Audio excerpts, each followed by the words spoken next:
శ్రీమాత్రే నమః. ఈ వారం రాశి ఫలాలు. కర్కాటక రాశి. శుభాలు జరుగుతాయి. కాలం అన్ని విధాలుగా సహకరిస్తుంది. పెద్దల ప్రోత్సాహం లభిస్తుంది. ఉద్యోగ ఫలితాలు అత్యుత్తమంగా ఉంటాయి. కొన్ని వ్యవహారాల్లో లాభ నష్టాలకు అతీతమైన నిర్ణయాలు తీసుకుంటారు. ఎంతో కాలంగా ఎదురు చూస్తున్న పని పూర్తవుతుంది. గృహ వాహన యోగాలు ఉన్నాయి. అన్ని ముఖ్యమైన విషయాల్లోనూ ఆశించిన పురోగతి ఉంటుంది. ప్రతి పనిని, ప్రతి వ్యవహారాన్ని పట్టుదలగా సాధించుకుంటారు.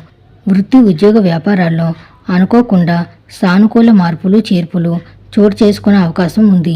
బంధువులు, కుటుంబ సభ్యుల నుంచి ఆశించిన శుభవార్తలు వింటారు. ఉద్యోగంలో స్థిరత్వం లభిస్తుంది. ప్రభుత్వం మూలక ధనలాభం కలుగుతుంది. ఆశించిన ఉద్యోగ అవకాశాలు లభిస్తాయి. పెళ్లి ప్రయత్నాలు తప్పకుండా ఫలిస్తాయి. ఆర్థిక పరిస్థితి నిలకడగా ఉంటుంది. ఆరోగ్యం పర్వాలేదనిపిస్తుంది. పిల్లల చదువుల పట్ల కాస్తంత శ్రద్ధ తీసుకోవడం మంచిది. కొన్ని ఆర్థిక వ్యక్తిగత సమస్యల నుంచి బయటపడతారు. సొంత పనుల మీద శ్రద్ధ పెట్టడం మంచిది. తరచూ శివార్చన చేయించటం వల్ల అష్టమ రాహు ప్రభావం తగ్గుతుంది. సుబ్రహ్మణ్య స్వామిని స్మరించుకోండి. శుభం భూయాత్.